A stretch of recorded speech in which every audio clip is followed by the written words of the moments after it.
सर्वांना आपकी जय।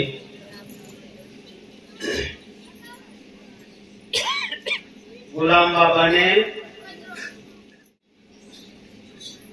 11/2/38 आरती कार्यक्रम सुरू केला। बाबांनी आपल्या या समाजामध्ये जो व्यसनाधीन आणि त्याच्यामध्ये वाईट सवयी अशा काही परिस्थिती बघून गुलाम बाबाने एक हा सतीपतीचा आरती पुन्नाचा कार्यक्रम त्याने चालू केला आणि तेव्हापासून आपल्या समाजाला अशी थोडी थोडी सवय लागली आणि या बाबाला असं वाटलं की हा समाज असा याच्यामध्ये विकून होऊन गेला आहे आणि त्याला कसा आणायचा, म्हणून त्याने एक आरती पुन्नाचा कार्यक्रम सुरू करून आपल्या समाजाला हा रस्ता दाखवला। आणि तेव्हापासून त्याने काय सांगितलं की पहिल्याने या आदिवासी समाजाचं हे शरीर पवित्र केल्याशिवाय या समाजाला पुढचा मार्ग दिसणार नाही, म्हणून त्याने एक नियम दिला आहे। हे शरीर पवित्र करण्यासाठी नियम दिला आहे आणि तो नियम बाबाने आपल्याला त्याचं नाव दिलं आहे बोध। या शरीराला शुद्धीकरण करण्यासाठी जे काही नियम दिले आहेत त्याने बोध म्हणून नाव दिलं आहे। तर तो बोध आहे तो मी आता वाचतोय। आप श्री सती स्वामी गुलाम भगवान की जय हो। हे आपोआप जल माता अनंत ब्राह्मण आपको नमस्कार नमस्कार नमस्कार। भ्रम मिटाने वाला आपसे कोई निराला है क्या? आप गुलाम का श्लोक नहीं लगे प्रभु का शोध, बोध बिना नहीं लगे प्रभु का शोध। सत्य गुरु हमको मिला साबुत, उसका पाप करूंगा मजबूत, नहीं लगे प्रभु का शोध। जब मिलेगा अद्भुत, हल्ली बना जंगल का भूत, नहीं लगे प्रभु का शोध। गुरु का लेना खोज, पीछे होना बोध, नहीं लगे प्रभु का शोध। आप सत्य गुरु कहता है अपरंपार है, नहीं लगे प्रभु का शोध। पारख लगा के अंबर होवो, पाओ मोक्ष पद। आप सती स्वामी गुलाम भगवान की जय हो।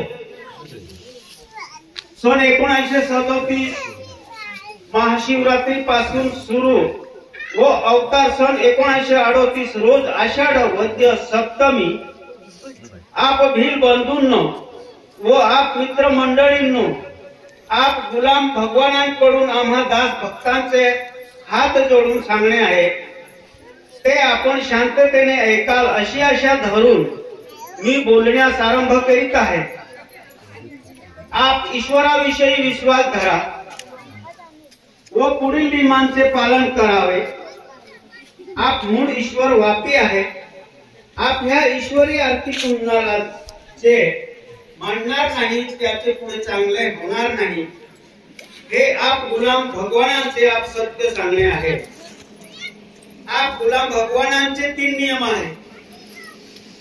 आपण सकाळी उठल्यावर आप गुलाम रंजनांचे नामस्मरण करावे।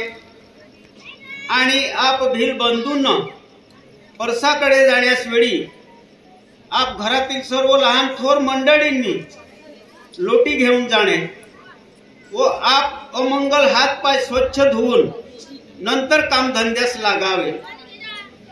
दुसरा नियम, गाई बैलांचे मांस व हेला म्हशी यांचे मांस भक्षण करतात ते आपण बंद करावे व कोणत्याही प्रकारचे मांस व मच्छी भक्षण करू नका। हे आप भील बंधूंना व आप मित्र मंडळींना आम्हा दास भक्तांचे हात जोडून सांगणे आहे। आणि पर स्त्रियेस माते भगिनी समान वागावे हे आप भील बंधूंना व आप मित्र मंडळींना आम्हा दास भक्तांचे हात जोडून सांगणे आहे। तिसरा नियम, दारू ताडी बंद करावी, कोणत्याही प्रकारचे अंमली व्यसने करू नका, चोरी करू नका, खोटे बोलू नका, नेहमी सत्य व खरे बोलावे। कारण या सृष्टीत अति पाप झाल्यामुळे आप ईश्वरास त्याच्या वीट आला आहे। म्हणून आप भूभार हलका करण्याकरिता आप राम गुलामाने अवतार धारण केला आहे। हे आप आचार विचाराच्या गोष्टीवरून जगात सहज कळून येत आहे। पहा पुढे कली माजून काळ कठीण येणार आहे। या आप भविष्य काळाच्या आप गुलाम रंजनांचे खरे वाक्याने आपोआप सांगणे आहे। ही आगम गोष्टींची सुनावती आहे। म्हणून आप ईश्वरी आरती पुण्यात मिळा असे आप गुलाम रंजनांचे आपोआप सांगणे आहे। हे तरी आप भील बंधूंनो व आप मित्र मंडळींनो या संधीला गमवू नका। आप संसार मिथ्य आहे आणि आप भरली नौका पाण्यात जशी तरते तसे आप रंजन ओम नारायण यांचा सुमार्ग धरून चालतील तर आप भील बंधूंनो व आप मित्र मंडळींनो आप माता भगिनींनो सहज तरुण जाल आणि आपले कल्याण मार्गास पात्र व्हाल असे आप भगवानांच्या परिस्थितीवरून खरे त्यांचे सांगणे आहे। हे आपोआप गुलामेश्वरांचे सांगणे आहे। हे खोटे मानू नका, खरेच आहे। व आप भील बंधूंनो आपणच काय अठ्यायज्ञाती ब्राह्मण सुद्धा आप ईश्वरी आरती पुन्हाला व आप शब्दाला मानणार नाही तर भूमीवर सुद्धा राहण्याला अधिकार नाही असे आप गुलामांचे सत्य सांगणे आहे। आप गुलाम रंजना की जय हो। आप श्री रामनाथ जी महाराज की जय हो। आप सती दगू माता की जय।